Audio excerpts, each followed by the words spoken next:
جاندار مختلف افعال انجام دینے کے لیے غذا اور پانی کا استعمال کرتے ہیں۔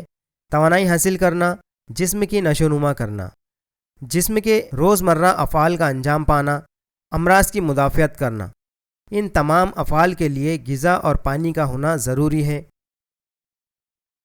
جانداروں کا غذا اور پانی کو نشو و نما اور جسم کے دوسرے افعال میں استعمال کرنے کے عمل کو تغذیہ کہتے ہیں۔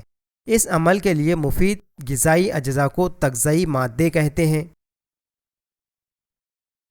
تغذائی مادے اور غذائی اشیاء: نشاستہ، کاربوہائیڈریٹ، چربی، پروٹین، وٹامن، معدنیات اور ریشے دار اشیاء ہماری غذا کے اہم تغذائی مادے ہیں۔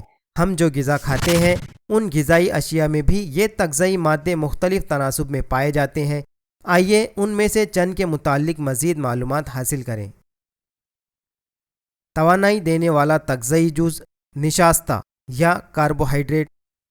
ہماری اہم ضرورت توانائی ہے، یہ ہمیں نشاستے سے حاصل ہوتی ہے، اس لیے ہماری غذا میں خاص طور پر چاول، چپاتی، روٹی، پاؤ جیسی چیزیں شامل ہوتی ہے، اس لیے زیادہ تناسب میں نشاستہ والے اناج ہماری غذا کا اہم جز ہیں۔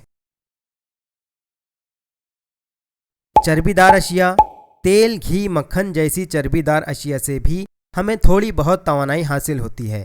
ہم جو غذا کھاتے ہیں ان سے ہمیں حرارت کی شکل میں توانائی حاصل ہوتی ہے۔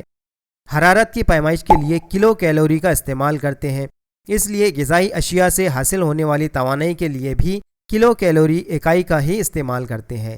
بڑھتی عمر کے لیے لڑکے لڑکیوں کو روزانہ غذا کے ذریعے 2000 تا 2500 کلو کیلوری توانائی حاصل ہونا ضروری ہے۔ لحمیات یا پروٹین: نشو و نما کے لیے جسم میں ہونے والی ٹوٹ پھوٹ کی جگہ نئے خلیات تیار کرنا اور دیگر حیاتی افعال کے لیے ضروری لحمیات ہمیں دالوں، دودھ سے بنی والی چیزوں، مچھلی، انڈے جیسی غذائی اشیاء سے حاصل ہوتی ہیں۔